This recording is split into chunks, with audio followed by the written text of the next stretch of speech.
Hey, this is Tim Hunzy, partner of Parallel Music Publishing and board member of the Nashville Association of Independent Music Publishers. Thanks for listening to the Nashville Pubcast.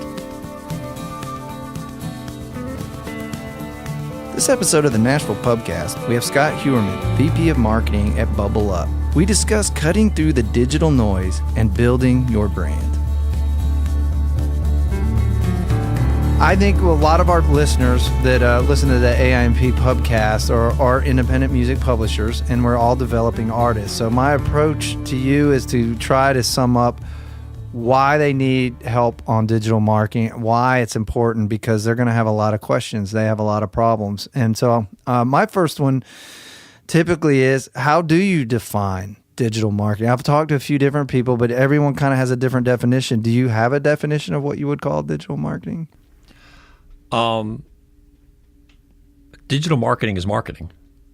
There used to be a little ecosystem, I guess, back in the day where there was, you had your traditional, 95% of your people listened to stuff on radio, and then they went to the mall and got it at Sam Goody.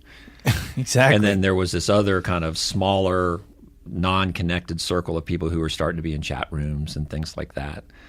So there was a world where there was marketing and digital marketing. Now digital marketing is marketing. Okay. Digital is just the tools. So I think, to me, digital marketing is really, in the very traditional sense, defining your goal, coming up with a plan, executing that plan, measuring that plan, and you have and then lots of ways and to coming measure back now. around and doing it. So I try to keep it as high level as possible, because the tools and the technology are always going to change. I used to think that it mattered what technology you're using for this or that, but it's not. You're really, what a handyman would say, find the best tool for the job. But more importantly, have a goal and have a plan and use the best tool for the job. And helping our customers define a goal and figuring out what they need help with is what we try to start with. Because Jim Ed said a great thing. Jim Ed Norman, who ran Warner Brothers, he said something in the meeting, and my wife worked at Warner Brothers at the time, and we both remember it. He said, you can do anything you want to do, you just can't do everything you want to do. Wow, that's great. And it's so true. Well, there's a lot of it's overwhelming at times because I grew up in publishing. I've been a good publisher. I know how to find talent, develop talent, work with talents, help them get cuts. I've also been always pretty much my entire career in artist development, but on the creative side, like helping them identify their songs, their sound, their look, put all that together. But what I didn't think I was going to become is a label, but now I'm a label. And so for me, in a general sense, it is typically hard. I'll be honest. Like I have young artists in development right now. If I came to you, I'd basically say, you're probably going to go, well, what's your goal? Well, I need to get him his single played out on the digital streaming services, and I need people to know it's there. There's my problem. So if I came to you and said, this is my problem, help me narrow this down so I'm not doing everything, but I do what I need to do, what would be your first basis to approach somebody like myself and tell me to help narrow that down and get my goal set? My general idea is, like, how can I help create an environment in which you can be successful? And that can look a bunch of different ways. But, we are in a very visual business where people, when they hear about an artist or you put an artist out there, they're going to go check you out. They're going to check your socials out. They're going to look at your website. They're going to Google you. So taking care of the basics of, your suite of creative assets, how you're presenting yourself, how those are all put together, because you're going to be searched and judged very quickly. So make sure they're all up to date. Having and a really good, nice, solid setup. Find a way to get your music out into the world and do it the right way. There's great digital distribution companies out there that will help you. The guys at TuneCore or The Orchard, or they all do very well. And then really get together and come up with a realistic plan. So come up with a date you want to put your music out in the world and work back there and handle all the basics. Create an environment for success. Push play. and then start filling things in, looking for opportunities, try to prioritize. Again, there's always more to do than there is time to do it. And so really come up with a plan and execute it. Make sure it's realistic, make sure it's actionable, make sure it's something that can be measured. There's a lot of, look for ways that you can grow your fan base, email marketing, have a plan or a vision for merchandise, find ways to get on the road. So a lot of it straddles the world of traditional marketing and digital marketing. But what we get called on a lot is how can we use digital marketing as an effective tool? And I'm trying to figure out how can I use this digital marketing as an effective tool to get measurable results. Explain what you mean when you say measurable results. How can I put $10 in or $100 in Facebook advertising and get you $1,000 of sales? How can I put together a plan that will grow your socials to a goal amount for a reasonable amount of money?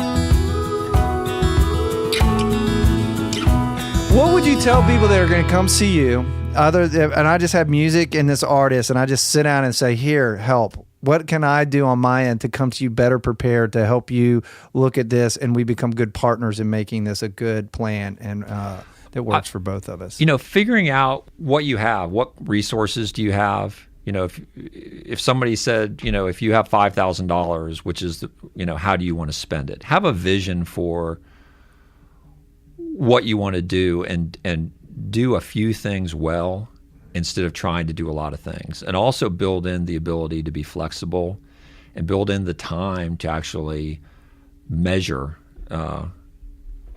what you're doing.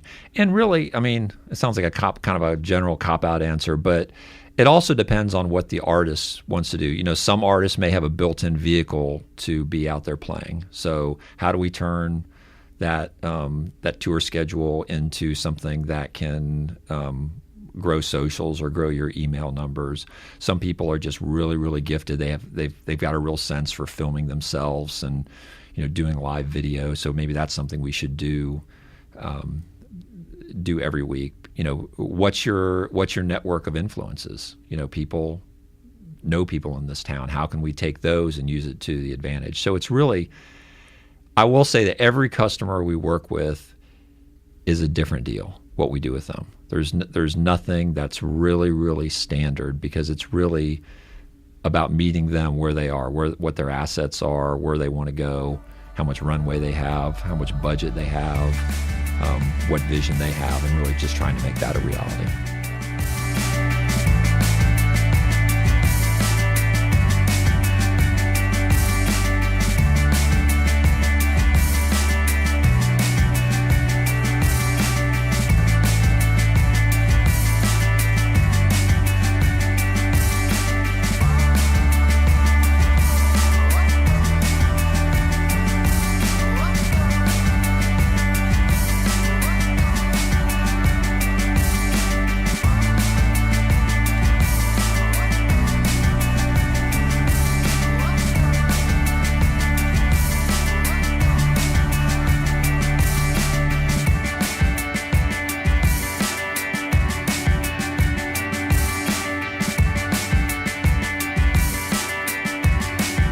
So you guys set up now because, as I mentioned, a lot of us are coming in, and obviously we're going to be a little more budget conscious on the small indie level in the development game. I'm talking our goal, like typically in a publishing world, the goal is to independently release some music on an artist to help build everything up, to continue to build their story, to build their brand, so that a major will come in and want to take what we've built and take it down the field goal. Because again, I'm still a big believer. You can have quite an independent career and do very well and be super successful owning your stuff. But if you want to be a superstar, if you want to get to that level, it still requires the infrastructure and the resources that the majors have to offer you. And so a lot of us, when we come to somebody like yourself at my level of development, is to try to get us, make it look good and keep moving down the goal of growing things. So are you guys scaled to work with the smaller companies with smaller budgets of probably realistically, it would be between I assume most of us come in between $5 and $10,000 of wanting to try to help market and develop and grow that product? We do. We have a very entrepreneurial mindset. And so we do best, not necessarily on the size of the artist, but with artists that really have an entrepreneurial mindset. And by entrepreneurial, I don't mean small. I think we work with everyone from Luke Bryan to Dierks Bentley to the Avett Brothers, all the way down to artists, a bunch of artists out of Texas that are doing really well. And they all have entrepreneurial things in mind, meaning where they could farm out a lot of stuff to a third party. They're looking very seriously at the details of improving their merchandising numbers, or they have a lot of in-house creative and things like that. So it's really a match as far as philosophy that equals good relationship with customers that we have. I will say, when it comes to one of the things I think is always not thought of as much when you're thinking about all the things you can do, is taking the time to set up the environment where you can measure what's going on. So Spotify for artists, Apple for artists, learning how to read your TuneCore numbers, setting up your website so that you can measure the traffic you get from people who are searching for you. That's one of the great things. You can go in your website and go, how many people found me through search and what were they searching? And it's almost like what I look at is it can drive you crazy, but if you just kind of keep the fire hose on and look at all that stuff, things will start to surface. Do you see any new tools coming up that you're kind of intrigued by down the road? What really interests me is how fast that YouTube is becoming a mainstream media outlet. How it's becoming, serious content.